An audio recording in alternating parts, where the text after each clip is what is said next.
സാമ്പത്തിക പ്രതിസന്ധി നിയന്ത്രിക്കാൻ അടുത്തിടെ പ്രധാനമന്ത്രി നരേന്ദ്രമോദി മുന്നോട്ട് വെച്ച നിർദ്ദേശങ്ങൾ നടപ്പിലായാൽ ഇന്ത്യക്ക് 3779 കോടി ഡോളർ ലാഭിക്കാനാകുമെന്ന് റിപ്പോർട്ട്.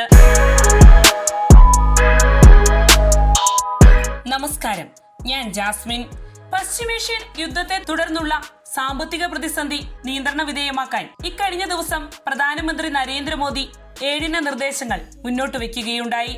ഇന്ധന ഉപയോഗം കുറയ്ക്കുക, അനാവശ്യ വിദേശയാത്രകൾ കുറയ്ക്കുക, സ്വർണം വാങ്ങുന്നത് ഒഴിവാക്കുക, വർക്ക് ഫ്രം ഹോം പ്രോത്സാഹിപ്പിക്കുക, തദ്ദേശീയ ഉൽപ്പന്നങ്ങൾ കൂടുതലായി ഉപയോഗിക്കുക, പാചകവാതക ഉപഭോഗം കുറയ്ക്കുക, ജൈവ കൃഷിയിലേക്ക് മടങ്ങുക എന്നിങ്ങനെയുള്ള നിർദ്ദേശങ്ങളാണ് അദ്ദേഹം മുന്നോട്ട് വെച്ചത്. ക്രൂഡ് ഓയിൽ ഇറക്കുമതി കുറയ്ക്കുന്നതിനും വിദേശ നാണ്യച്ചെലവ് നിയന്ത്രിക്കുന്നതിനും രൂപയുടെ മൂല്യം സ്ഥിരപ്പെടുത്തുന്നതിനും അങ്ങനെ ഇന്ത്യയുടെ സാമ്പത്തിക സ്വയം പര്യാപ്തത വർദ്ധിപ്പിക്കുന്നതും ലക്ഷ്യമിട്ടുള്ള ആഹ്വാനമാണ് അദ്ദേഹം നടത്തിയത്. പ്രധാനമന്ത്രിയുടെ ഈ നിർദ്ദേശങ്ങൾ സാമ്പത്തിക രംഗത്ത് ഏറെ ശ്രദ്ധ നേടുകയാണ്.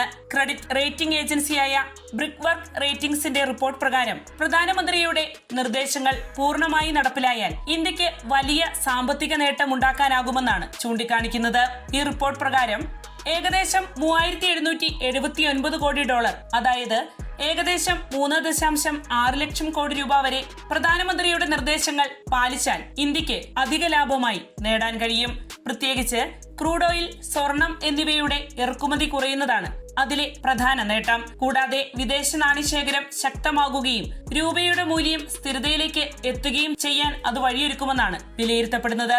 US ഇറാൻ സംഘർഷത്തെ തുടർന്ന് ക്രൂഡ് ഓയിൽ വില ഉയർന്ന സാഹചര്യത്തിൽ അത് ഇന്ത്യയുടെ സാമ്പത്തിക നിലയെ ബാധിച്ചു തുടങ്ങിയിട്ടുണ്ട്. വിദേശ നാണ്യശേഖരം കുറയാനും രൂപയുടെ വിനിമയ നിരക്ക് സമ്മർദ്ദത്തിലാകാനും ഈ സാഹചര്യം കാരണം സാധ്യതയുണ്ടെന്നും റിപ്പോർട്ട് മുന്നറിയിപ്പ് നൽകുന്നു. അത് മുന്നിൽ കണ്ടാണ് ചില ഉപഭോഗ നിയന്ത്രണ നിർദ്ദേശങ്ങൾ പ്രധാനമന്ത്രി മുന്നോട്ട് വെച്ചിരിക്കുന്നത്.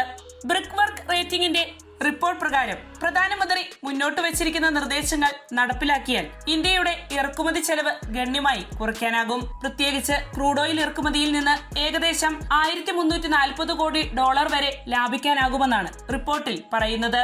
സ്വർണ്ണ ഇറക്കുമതിയിൽ ഏകദേശം 720 കോടി ഡോളർ വരെ ലാഭമുണ്ടാക്കാനാകുമെന്നും റിപ്പോർട്ടിൽ വിശദീകരിക്കുന്നു.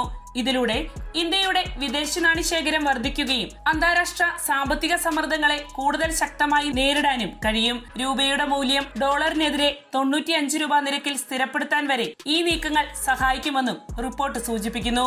സ്വദേശി ഉൽപ്പന്നങ്ങളുടെ ഉപയോഗം വർദ്ധിപ്പിക്കുന്നതും ജൈവ കൃഷിയിലേക്ക് മടങ്ങുന്നതും ആഭ്യന്തര ഉൽപാദനത്തെ ശക്തിപ്പെടുത്തുമെന്നും റിപ്പോർട്ട് ചൂണ്ടിക്കാണിക്കുന്നു. ഇതിലൂടെ വിദേശ വിപണികളെ ആശ്രയിക്കുന്നത് കുറയ്ക്കാനും സ്വയം പര്യാപ്തത കൈവരിക്കാനും സാധിക്കും. അതേസമയം ഈ നിർദ്ദേശങ്ങൾക്ക് മറ്റൊരു വശം കൂടിയുണ്ടെന്ന് റിപ്പോർട്ട് മുന്നറിയിപ്പ് നൽകുന്നു. വിദേശയാത്രകൾ കുറയുന്നത് ടൂറിസം, വ്യോമയാന മേഖലകളെ ബാധിച്ചേക്കാം. സ്വർണം വാങ്ങൽ നിയന്ത്രിക്കുന്നത് ആഭരണ മേഖലയിലെ തൊഴിലവസരങ്ങൾ കുറയ്ക്കാനും സാധ്യതയുണ്ട്. അതുപോലെ തന്നെ ഇന്ധന ഉപയോഗം കുറയുന്നത് ഗ്രാമീണ മേഖലയിലെ സാമ്പത്തിക പ്രവർത്തനങ്ങളെ ബാധിച്ചേക്കാമെന്നും റിപ്പോർട്ടിൽ പറയുന്നു. അതിനാൽ തന്നെ സാമ്പത്തിക ലാഭവും സാമൂഹിക പ്രത്യാഘാതങ്ങളും ഒരുമിച്ച് വിലയിരുത്തേണ്ട ഒരു വിഷയമായാണ് ക്രെഡിറ്റ് റേറ്റിംഗ് ഏജൻസിയായ ബ്രിക് വർക്ക് റേറ്റിംഗ്സിന്റെ റിപ്പോർട്ട് ഈ വിഷയത്തെ സമീപിക്കുന്നത്. അതിനാൽ തന്നെ ഇത് രാജ്യത്തിനുണ്ടാക്കുന്ന ലാഭത്തിന്റെ അടിസ്ഥാനത്തിൽ മാത്രമല്ല, സമ്പദ് വ്യവസ്ഥയുടെ വിവിധ മേഖലകളെ തുല്യമായി ബാധിക്കുന്ന ഒരു നയമാറ്റ സാധ്യതയായി വിലയിരുത്തേണ്ടതുണ്ടെന്നാണ് വിദഗ്ധർ അനുമാനിക്കുന്നത്.